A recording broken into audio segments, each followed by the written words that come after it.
Hello friends, welcome to our YouTube channel English practice with Mohan. Friends, पिछले class में मैंने आप लोगों को वर्ब के बारे में बताया था, जो कि वर्ब दो तरह के होते हैं। वर्ब जिससे काम के होने का बोध हुआ एक वर्ब होता है। मुख्य रूप से वर्ब दो तरह के होते हैं, एक मैन वर्ब और एक हेल्पिंग वर्ब।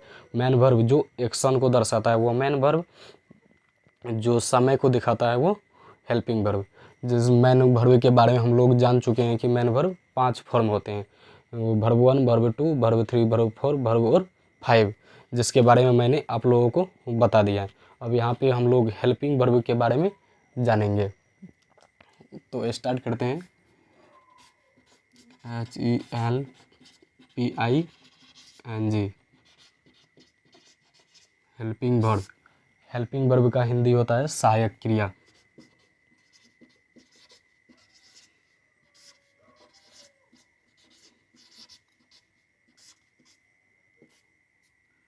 हेल्पिंग वर्ब का हिंदी सहायक क्रिया, जो कि यह सिर्फ समय को दिखाता है, और मैन वर्ब एक्शन को दिखाता है, वो काम को दिखाता है। यह एक समय को दिखाता है, कौन सा सेंटेंस प्रेजेंट टेंस में है, कौन सा फ्यूचर में है और कौन सा पास्ट में है। यह एक समय को दिखाता है। हेल्पिंग वर्ब के मुख्य रूप से 2 प्रकार होते हैं। एक पहला PRIMARY प्राइमरी वर्ब, और दूसरा प्राइमरी वर्ब एंड और मॉडल, MODAL मॉडल, या इसको मॉडल भी पढ़ते हैं या इसको मॉडल्स भी पढ़ते हैं, MODALS।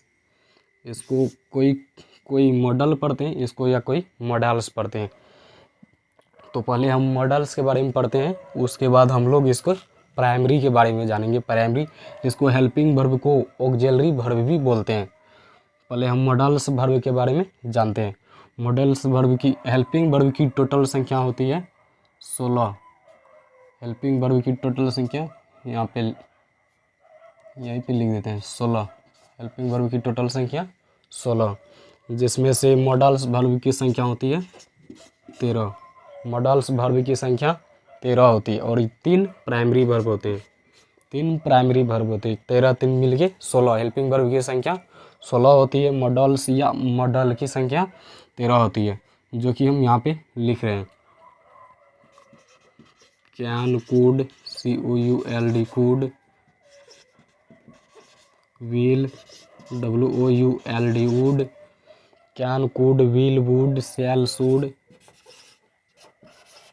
Shell, SHOULD, can, could, will, would, shall, should,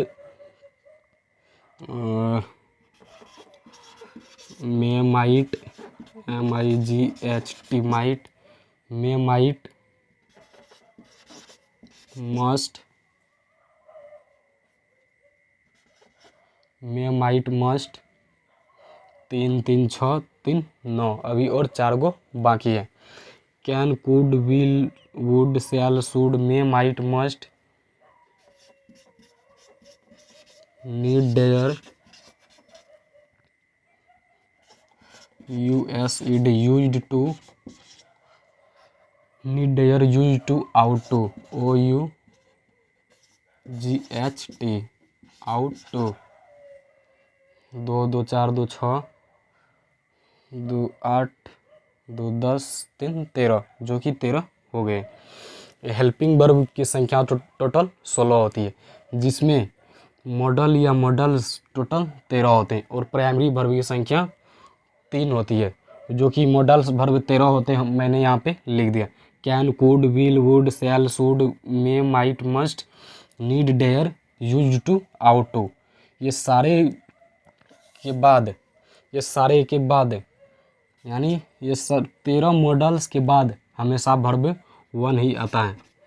इस 13 मॉडल्स के बाद जिस सेंटेंस में ये 13 मॉडल्स रहेगा या 13 मॉडल रहेगा, कोई कैन के बाद वर्ब 1 आएगा, कुड के बाद वर्ब 1 आएगा, विल के बाद वर्ब 1 आएगा, ठीक इसी प्रकार मस्ट के बाद वर्ब 1 आएगा। कहने का मतलब ये कोई भी सेंटेंस में अगर ये वर्ब आएगा तो उसके बाद हमेशा हमेशा वर्ब वन आएगा।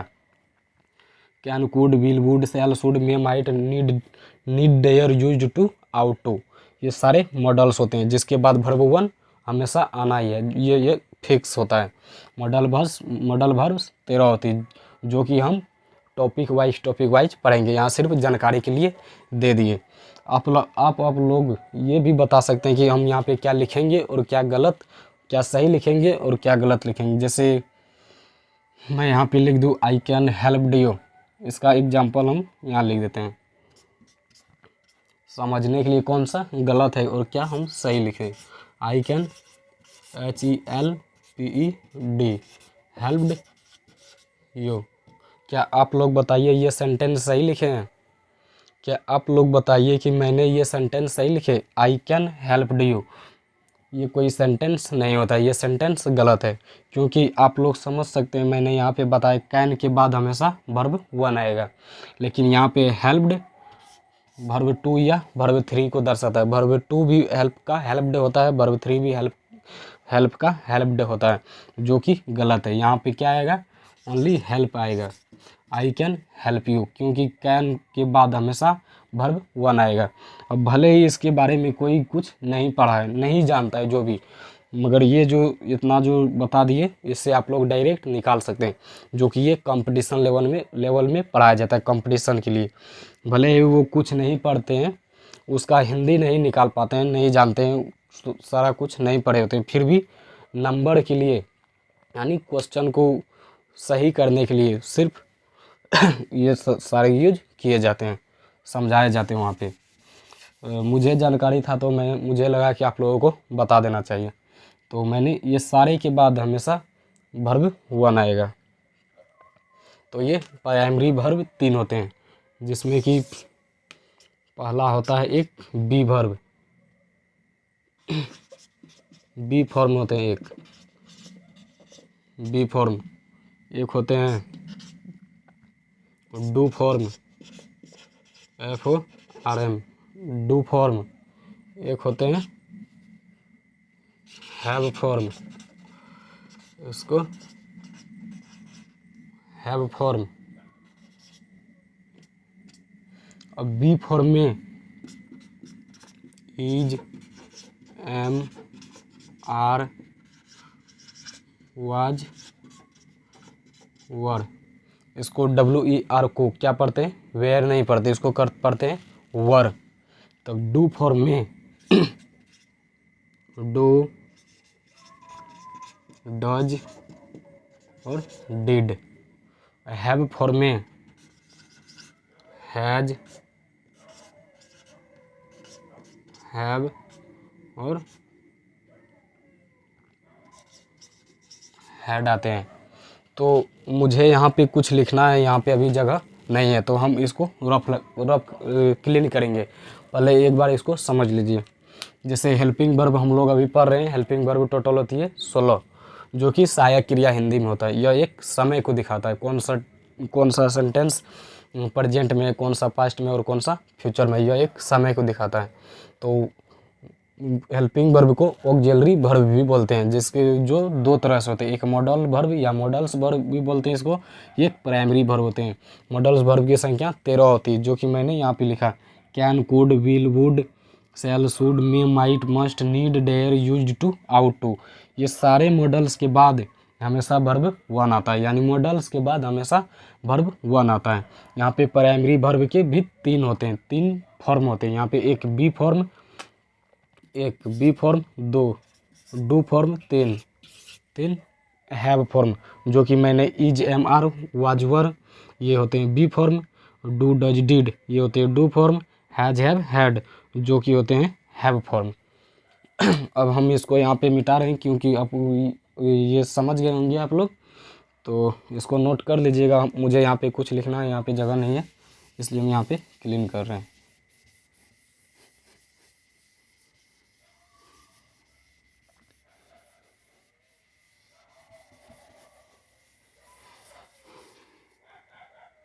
जैसे कि मैंने आप लोगों को बताया कि मॉडल्स के बाद 13 मॉडल्स के बाद हमेशा वर्ब वन आएगा।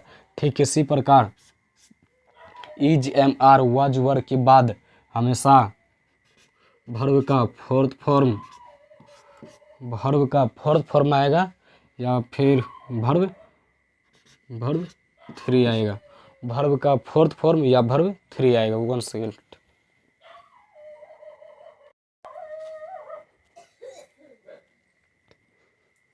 चलिए स्टार्ट करते हैं। जैसे कि मैंने बताया था मॉडल्स के बाद हमेशा भर्व 1 आता है। ठीक इसी प्रकार is am are was were के बाद हमेशा भर्व 4 या भर्व 3 आएगा।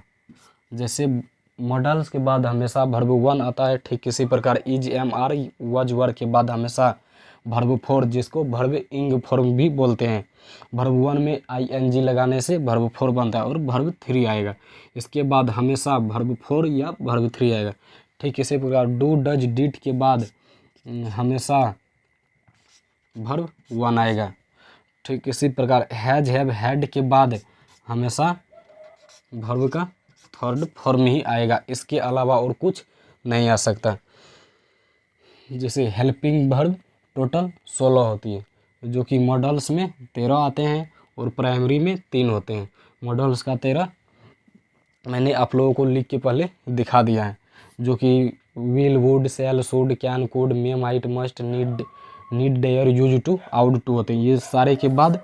ये सारे मॉडल्स के बाद भर्व 1 आते हैं। ठीक इसी प्रकार प्राइमरी भर्व भी 3 प्रकार होते हैं। एक में होते हैं be form, is am are was were के बाद भर्व 4 या भर्व 3 आएंगे। इसके अलावा कुछ नहीं आ सकते हैं।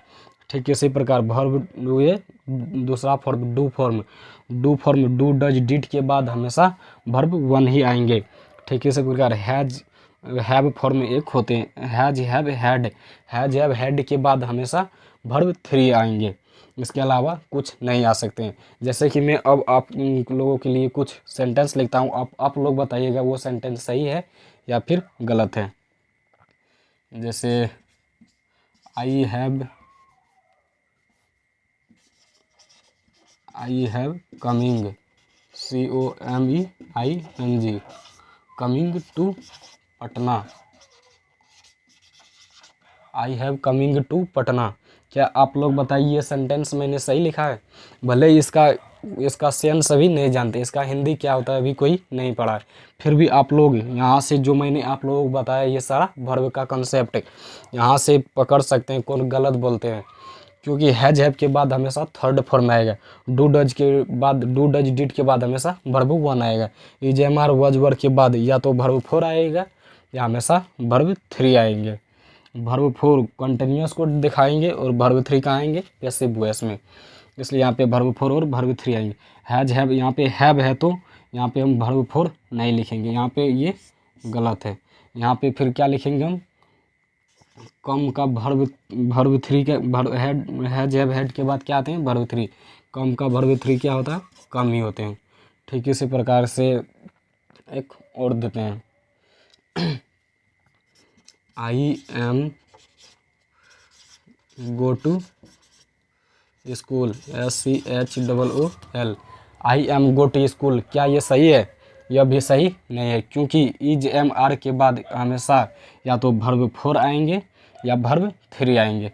तो यहाँ पे क्या आएगा? भर्व 4 गोइंग होगा, क्योंकि यह एक कंटिन्यूअस को दिखाता है, गोइंग, इसलिए यहाँ पे यह एक गोइंग आएगा, गो नहीं आएगा, क्योंकि एम के बाद हमेशा भर्व 3 आएगा, नहीं तो भर्व का इंग फॉर्म यानी भर्व 4 आएगा। यहाँ पे भर्व 4 आएगा क्योंकि यह एक कंटिन्यूअस टेंस है, यानी प्रेजेंट कंटिन्यूअस टेंस है। यहाँ पे भर्व 3 तब आता जब यह एक पैसिव वॉइस रहता, तब यह एक भर्व 4 आता। तो ये रहा आज का भर्व का सारा कॉन्सेप्ट, जो कि विश्वास करता हूँ कि आप लोगों को पसंद आया होगा। तो आज के लिए इतना ही, मिलते हैं अब नेक्स्ट क्लास में। अब ऑब्जेक्ट को पढ़ेंगे, उसके बाद हम कोई नया टॉपिक स्टार्ट करेंगे, क्योंकि अभी तक ये मेरा बेसिक ही कॉन्सेप्ट आप लोगों के सामने मैं आप लोगों को बता रहा हूँ, जितना मुझे जानकारी है। ये सारा स्पोकन के लिए कोई सर नहीं पढ़ाते हैं, ये तो कंपटीशन लेवल के हो गए। फिर भी मैंने आप लोगों को अपना जानकारी आप लोगों के साथ शेयर करना चाहा, क्योंकि मुझे लगता है कि जो मैं जानता हूँ वो भी आप लोग भी जानें, क्योंकि जब हम सब एक बराबर आ जाएंगे तब मुझे भी आप लोगों के साथ प्रैक्टिस करने में अच्छा लगेगा। तो अब हम प्रैक्टिस करेंगे। ऑब्जेक्ट बचा है अभी, सिर्फ ऑब्जेक्ट पढ़ेंगे, क्योंकि हम बताए कोई भी सेंटेंस बनता है तो सब्जेक्ट वर्ब और ऑब्जेक्ट से मिलके बनता है। तो सब्जेक्ट के बारे में हम लोगों ने पहले अच्छे से जाना, उसके बाद वर्ब के बारे में अच्छे से जान लिए, और ऑब्जेक्ट के बारे में जानने के बाद हम कोई स्ट्रक्चर वाइज यानी प्रैक्टिस करेंगे, जो कि स्पोकन के लिए 30 से 40 टॉपिक पढ़ेंगे हम लोग, और उसी से हम लोग इंग्लिश को बोलने के लिए शुरुआत करेंगे वहीं से। ये सब अभी कॉन्सेप्ट है। तो उम्मीद करता हूँ कि आप लोगों को ये भी क्लास पसंद आया होगा। तो मिलते हैं अब नेक्स्ट क्लास में। जय हिंद, जय भारत।